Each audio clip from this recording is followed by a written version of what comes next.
What we really want to do here is to try and bring the situation back to a little bit more life. And nothing we're going to say here will fit everybody, but the objective is that it might help you to think of your own scenarios and pick bits that might work or alternatives that might work, but it's really to get the mind working and thinking of where we go. So we just stick up here first a farm situation. And on this particular farm here, there's 145 milking cows right now. There's 99 weanlings. There's 52 1.5-year-old cattle. These are beef cattle. And I should say half of those weanlings are Angus crosses as well that were left with the replacement Frisian heifers. And then there's 49 in calf heifers down here. So basically what we've done is going back to what we had earlier on. How many months are we going to look at these for the winter? There is 2 blocks of dryish land away from the house where we definitely have some early grass, but it'll mean taking light cattle away. And then we have the requirements per cow here. And the bottom line here is, if you look at the bottom figures, we need 2,200 odd tons of silage fresh weight to support that level of production, and we need 558 tons of dry matter within that. So that's the kind of the background. So Willie, what's your first reaction there when you look at that as a practitioner on the ground? Yeah, this is a real case study, folks. This is a real farm in existence. So this farm is a very dry farm. Mm-hmm. It's a farm that's farmed very intensively, and it's a farm that's very heavily stocked. So the first thing that I would look at is the stock numbers. As you can see, there's 49 2-year-old plus beef cattle there. So maybe there's an opportunity to sell some of those cattle, move them to the market, or to start feeding them at grass and finish them at grass and push them a bit harder to get rid of them. There's also a good lot of 0 to 1-year-olds there, 99. So maybe there's some weanlings there, some yearlings that can be sold on. There's also a good lot of replacement heifers coming through. Generally, this place runs at about a third replacement rate every year. So maybe there's a chance to look at some of those cows, look at some of those older cows, maybe some of the cows that are giving a bit of trouble, and move those cows on as well. But looking at the stock is a key part of this case study. Okay, well, the next point, I suppose, is we've looked at what's actually in the yard. And what's in the yard here, having measured the pit, it's 30 metres long, 15 metres wide with an average height of 2 metres. So if you multiply those by each other, length by breadth by the average height in metres, divide by 1.35, that gives you your average tons. If you want to do it in feet, you can divide the cubic feet by 45 or 50, depending on how well rolled it is. But nowadays 45 is generally recognised as a more accurate number to go with heavy machinery and precision chop. So really, to summarise this, we have a need here for 558 tonnes of dry matter. Our estimate of what we have in the yard is currently, I should say currently, 200 tonnes. So Willie, how does that gap sit? Yeah, this is a major deficit. This is a major deficit. This guy has about 35% of what he would normally have on hand for winter. So there's a lot of silage to be made up here. So again, we have to look at things like straw, look at alfalfa nuts, look at haylage, look at hay, look at basically anything that can be sourced. Look at rolled barley, look at maize meal, look at all the options here, because that is an enormous gap. Like in concentrate terms, that's not 100 miles away from 400 tons of straights equivalent. So, and that's not viable, so. Exactly. Look at other options. I think that's exactly the point. That's not viable, so we have to take other steps. He has actually taken a couple of decisions already, and the first 2 actions he's taken is, obviously he's a plan to make later cut material, and I think that's an important part. We've emphasised that earlier on. He's expecting to get a minimum of 300 bales from that extra area. That'll give him 96 tonnes of dry matter, and he always wilts bales to about 40% dry matter. So he'll have 96 extra tonnes there. The other thing he has done is entered into an agreement actually with a brother-in-law for 20 hectares where he's actually got red start seed to sow in the next couple of days. Based on the time of sowing here, I think the most he can actually plan for is about 4.5 tonnes of dry matter per hectare, and that'll give us another 90 tonnes. Anything you want to add to that, Willie, for the minute? Yeah, you can see how critical action 1 is here. You can see how critical it is to get out that fertiliser, get out that compound fertiliser, get on a bit of slurry, get out a bit of sulphur, get that grass growing again and get it growing back hard. At least if you've got it growing, you've got options. You know what I mean? You can graze it late, you can take it out, but if you don't have it growing, you've got a very, very big problem. So action one is key. So we'll just put on a graphically represent here on a pie chart what he actually has, what he's planning for and whatever. So what he has is in this green area here, that's what's in the yard. What he expects to make from silage is this brown area here, the 300 bales giving him 96 tonnes of dry matter, and the red starch should give him about another 90 tonnes of dry matter here.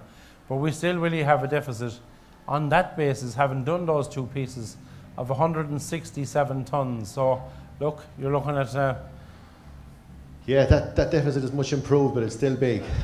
Like it's still roughly around 190 kilograms of 190 ton of straights or concentrate.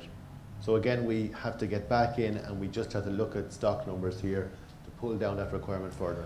Okay, we take that next step there. We've looked at the stock numbers actually, and by taking out the beef stock, and that was the 50 odd year and a halves and half of those weanlings, it reduces our actual deficit over here by another 115 tonnes of dry matter, this component here. So now our deficit is this white piece here out of what's remaining required. So that looks starting to get manageable, Willie. What do you think? Yeah, that's equivalent of about 60 tonne of straights or concentrate. So this is manageable. I mean, we can bring in a bit of straw now, or haylage or hay or alfalfa bales, combine that with some concentrate and put a plan in place. So I think what you're back to there is looking at some of the options from that earlier slide that we had. Yeah, the first two options there, where we're reducing silage by 30% and reducing silage by 50%, I think that'll work in a lot of situations. That'll be what the majority of people will do. Broadly speaking, a dry cow will eat around 50 kilos of silage at 20% dry matter. So if you can half that and half it early and soon, you can really start saving silage then into the winter. And again, feeding 2 to 3 kilograms of straw, and here you can sub that as hay, you can sub that as straw pellets, you can sub that as alfalfa pellets, you can sub it as haylage. The options are open there. The same would apply to the concentrate straight line there. You can feed 2, 3, 4 kilograms of straights.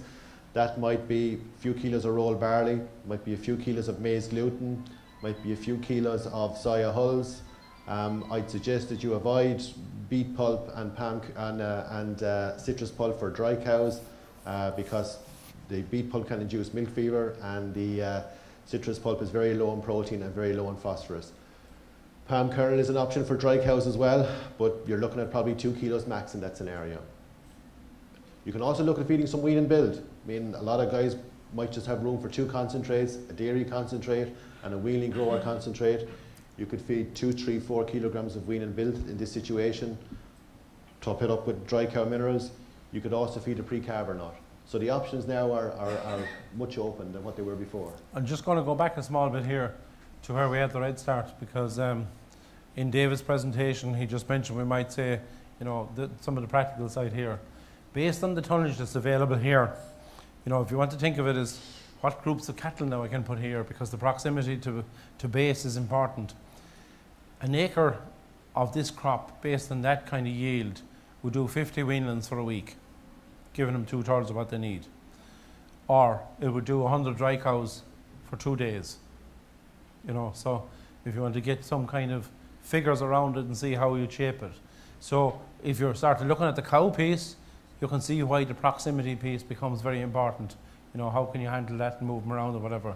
But on the dry stock piece, if you had store cattle you wanted to take there, you know, 550 kilo stores, you get 4 days out of an acre with 50 of them.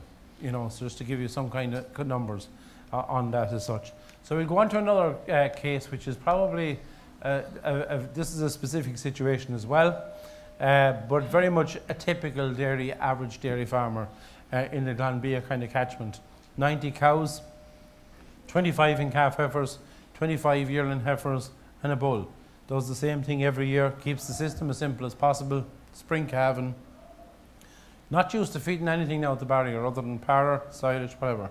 So as you look down along here, normally a 5-month winter, the silage requirement here now is calculated at 977 tonnes, and in dry matter terms that's 244. The amount of silage in the yard, as you can see here, is 640 tonnes, and he's quite confident he'll add another 180 based on what's stopped, what's manured, and how grass is starting to grow. But it's going to leave him with a deficit of about 157 tonnes fresh weight, or about 40 tonnes of dry matter.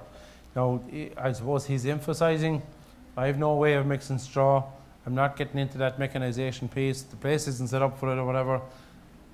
I'm really looking for a simple option. One thing I can do, you know, that'll apply and won't cause me any bother. So, Willie, what's the best thing for him to do?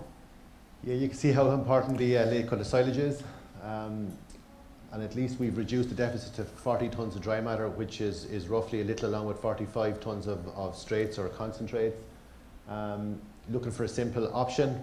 The simple options are things like alfalfa pellets, soya hulls, maize gluten, wean and bilge, stock mix, cattle mix, you know, something just very straightforward and very simple. And then just balance those dry cows back for minerals. But again, start saving grass, start saving silage with late lactation cows, start early.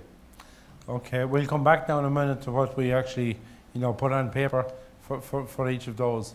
I'm just going to take one beef farm situation here next. This man has 70 suckler cows, currently they're with weanlings. He's planning to wean those off a bit earlier than usual because the situation is fairly tight. He's going to keep about 12 of them, the rest of them will be going for sale. There'll be heifers for replacements. He has 12 in calf heifers coming in as well there. And but I think the action here is around, he has 70 beef cattle. Historically, he would have kept those through the winter, sometimes finished them, sometimes sold those that were fit to sell as factory cattle, and sometimes sold them as forward stores in the spring. Currently in the yard, his silage stock is 490 tonnes, 122.5 tonnes of dry matter. He's fairly confident he'll pull another 200 tonnes or 50 tonnes of dry matter, but it still leaves him with a deficit here of about 70 tonnes of dry matter or 280 tonnes of silage, Willie. But those cattle that I mentioned earlier on, the year and a halves, currently around 490. What's your advice for him? Yeah, I think it's back to look at stock numbers again. These 70 1 to 2 year olds at almost 500 kilos, you know, they're advanced cattle. You know, they're strong cattle for 18, 19 months. Maybe there's an opportunity to sell some of those forward ones in the mart. Maybe there's an opportunity to start feeding some concentrated grass, feed them 3-4 kilos, get them moving on, move them indoors, build them up to 7, 8, 9 kilos, move them quickly, bring forward the finishing period, 2-3 months, and get rid of them early to mid-January. You know, just keep them moving strong.